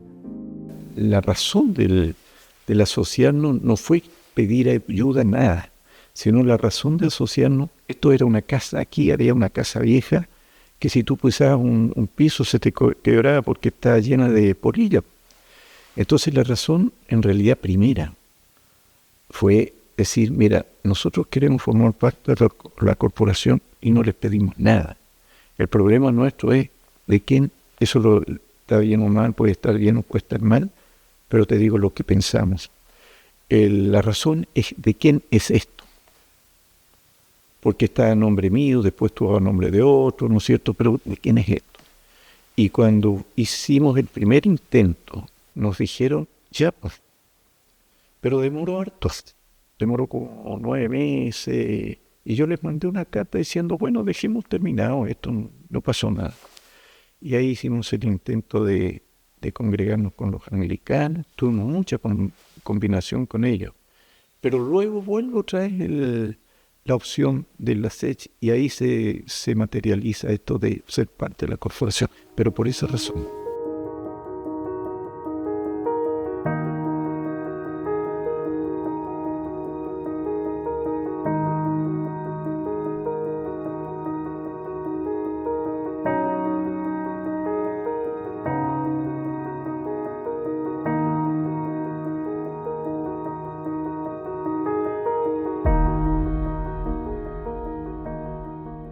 ...1884... 2024... 140 años han pasado desde que llegaron las primeras familias alemanas y suizas al sur de Chile, sumándose a estas las que llegaron posteriormente en 1905 y 1912. Varias generaciones han pasado y el legado de estos hombres y mujeres quienes abrazaron la fe de Cristo permanece hasta hoy. ¿Cómo recordamos el pasado para aprender de él? ¿Y qué consejos dejamos a la presente y futuras generaciones? Wow, a la generación presente yo le diría involúcrense en acciones como esta. Involúcrense en el amor al prójimo en forma práctica, en forma visible. Acá hay muchísimas necesidades que cubrir. Y a las generaciones futuras nunca dejen de tener una fe práctica. Involúcrense en actividades como esta. Yo creo que esta es una de las actividades más hermosas que la iglesia puede involucrarse, enseñar, formar a niños, y en este caso a niños con tantas necesidades, con no solo necesidades económicas, sino muchas necesidades de afecto también. Así que, chicos, siempre es bueno de trabajar, así como a veces los jóvenes se involucran en un techo para Chile. Las escuelas cristianas, sean de qué denominación sean, tienen siempre trabajo para voluntarios. Bueno, y yo estoy agradecido primeramente a nuestros antepasados que han venido a este país, que para nosotros, para mí, es mi patria. Le agradezco mucho a ellos por el sufrimiento, por lo que sufrieron, para mandarnos a estudiar. Si bien es cierto, nuestros padres solamente nos pudieron mandar 6 años de estudio, y hoy en día con 6 años de estudio no se llega lejos, pero gracias al Señor pudimos trabajar, pero eso es solamente gracias al Señor, y Él nos ha ayudado, y lo que más deseamos, desde luego, que nuestras familias, nuestros hijos, nuestros nietos, los que aún no se han entregado al Señor, que ellos también conozcan al Señor. Las instituciones dejan huellas y quienes participan de ellas guardan sus valores y enseñanzas que han recibido a través de los años, más aún cuando estas enseñanzas están basadas en el Evangelio. Para mí, como dije ya, la SECH es mi segunda familia. Yo nací en ella, aprendí muchas cosas de cada uno de los que participaban en la dirección. Los recuerdo con mucho cariño. Puedo decirle a cualquier persona que es bueno estar en un grupo que nos hace crecer. Y la SECH para mí fue eso. Fue una iglesia que me educó, que me enseñó mucho, donde aprendí muchas cosas, y le puedo dar las gracias a Dios por haberme hecho participar de esta congregación. Podemos arreglar diferencias cuando las hay, podemos crecer, podemos formarnos en un lugar donde hay enseñanza, pero enseñanza para bien. El Señor es el que da todo el poder a las personas que dirigen esto, y también ellas pueden equivocarse, pero sí nos formaron, todos los que vinieron. Como Wilfried Dina, yo lo tengo como una persona que logró de verdad dejar un recuerdo, aunque yo era muy joven todavía cuando él se fue, cuando ya no volvió. Esas personas marcan la vida y nos ayudan a tomar una senda correcta. Los descendientes alemanes y suizos que nacieron en el sur de Chile, que conocieron la pobreza, que vieron el gran esfuerzo de sus padres por brindarles un mejor futuro y por sobre todo traspasarles la fe del Señor Jesús y la práctica real del Evangelio, hoy con preocupación ven en la generación presente un distanciamiento de la fe. Ahora que vive mucha gente alrededor nuestro y que porque sus padres alguna vez fueron cristianos, ellos están separados del Señor, no están en la iglesia, no pertenecen a la iglesia. Y esa es la labor que nosotros quisiéramos y estamos luchando por ello, para que personas como ellas vuelvan a los caminos del Señor, porque los tiempos son cortos y el Señor está por venir. Y el que no cree y se arrepiente de su maldad va a ser eternamente perdido. Entonces, el trabajo que nosotros vemos aquí como iglesia es esa, de hacer lo máximo posible. El servicio dedicado al Señor a través de la iglesia no solo se desarrolla en el ámbito espiritual, también va de la mano de la obra social, donde muchas de sus fieles ponen su profesión al servicio de la comunidad, como lo fue con Verónica Puher. Yo tenía 23 años cuando partió este trabajo, era muy idealista, muy jovencita. Tengo ahora 58 años, veo la vida bastante diferente a ese tiempo, y yo les diría, combinen el idealismo o no pierdan el idealismo, pónganse metas, vean hacia adelante, pero sean al mismo tiempo racionales y prácticos. los proyectos se pueden llevar adelante, pero se necesita trabajo arduo, tanto en los inicios como después en las terceras o cuartas generaciones. Nada es gratis aquí en la vida. No pierdan el norte o las metas, siempre brigando, pero trabajando aquí, en el aquí y en el ahora, diría yo. Yo creo que lo importante es dejar actuar al Señor en uno, al fondo dejar que Él se exprese en una vida. Al fondo no es de que nosotros podemos hacer algo, nuestra tarea no es salvar el mundo. El mundo fue salvado por nuestro Señor. En el fondo, estar a disposición del Señor y permitir de que Él haga la obra también en nosotros, a través de su Espíritu. Y de repente, en el fondo, no necesitamos ser todos médicos, no necesitamos ser todos enfermeras. Puede ser que como cualquier lugar que el Señor nos ponga, podemos servirle. Y en el fondo Él nos quiere utilizar, en el fondo Él quiere que seamos una carta abierta a la comunidad. Las reflexiones y consejos de quienes han permanecido en los caminos del Señor nos animan a seguir compartiendo el mensaje del Evangelio que transforma vidas. No olvidar el último mandato del Señor y te lleva del Evangelio al mundo.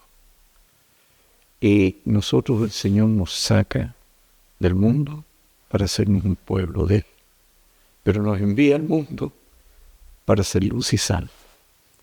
Ese mensaje que le daría a ellos, y ahí hay que aprovechar mucho la oportunidad.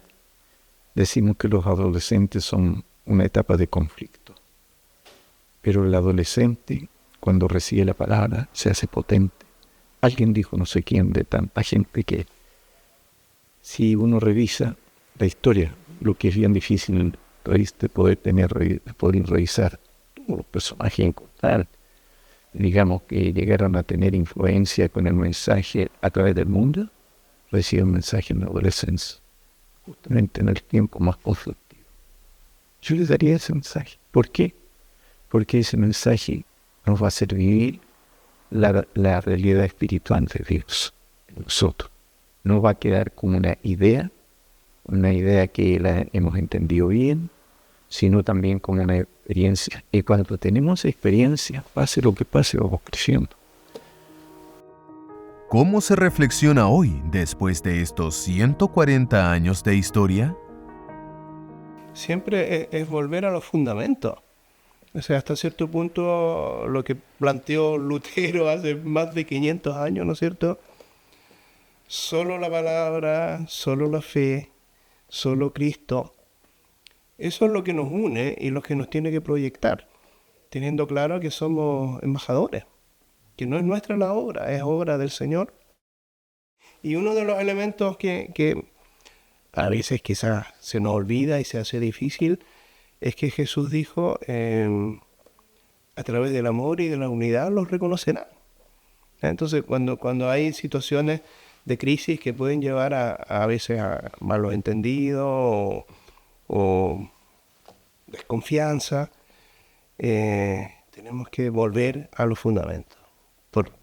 Por la unidad de ustedes los reconocerán. Y eso es algo que hay que a veces enfatizarlo, buscarlo con objetivo específico, porque son cosas que muchas veces no son automáticas, sino que hay que generar las condiciones para que eso se pueda dar. Y uno mismo tiene que tomar conciencia de aquello.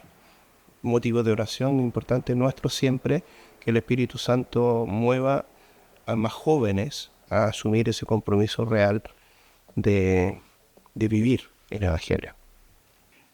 Hay un pasaje que me ha llamado mucho la atención ahora último, y es Hebreos 12, 1 y 2. Viene después del gran capítulo 11 de Hebreos, cuando habla de los héroes de la fe. héroes de la fe que han permitido que nosotros hoy día estemos conversando. Héroes de la fe que lo entregaron todo, a algunos les fue bien, a otros les fue muy mal. Y sin embargo, ahí hay una larga historia. Yo soy parte de esa historia, tú también eres parte de esa historia, y nosotros juntos estamos llevando adelante la historia de la Iglesia de Jesucristo, la novia del Señor. Entonces, teniendo todos esos ejemplos de la fe, y dentro de la propia sociedad evangélica también, tenemos lindos héroes de la fe. Entonces, esa gente ha sido un gran ejemplo para nosotros, y ese ejemplo está para animarnos y para decirnos, hoy día me toca correr la carrera a mí. Yo estoy en la carrera. Y esa carrera la corrámosla con perseverancia, con fidelidad. Quienes han corrido la maratón saben las ganas de renunciar. Y desde luego también en el camino de la fe hay momentos en que uno tiene ganas de renunciar. Yo mismo he tenido ganas de renunciar varias veces. Y sin embargo, algo me hizo perseverar diciendo, bueno, ya va a cambiar la cosa. Y ¿sabes qué? Mientras más van pasando los años, más grande se me hace Jesucristo. Y por eso en Hebreos 12 también dice, pongan la mirada en el Jesús. Y si hay algo que quisiera transmitir a las generaciones futuras, oiga, yo sé que van a venir varios lobos, varias gente imitadores, varias gente que los van a querer distraer.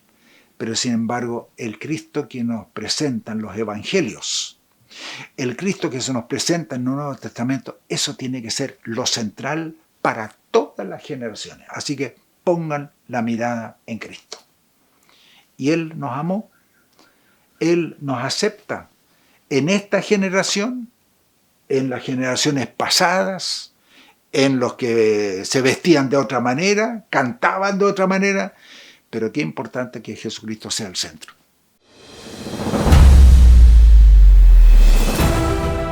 La historia de la Iglesia se sigue escribiendo, así como lo registrado en el libro de los Hechos de los Apóstoles en el primer siglo. Hoy en día la Iglesia del Señor sigue enfocada en la gran comisión y en el discipulado a los nuevos creyentes. Los frutos cosechados en estos 140 años entre alemanes, suizos, chilenos y mapuches para el eterno reino de Dios nos alientan a seguir trabajando incansablemente, compartiendo la semilla del Evangelio hasta lo último de la tierra, esperando su pronta venida.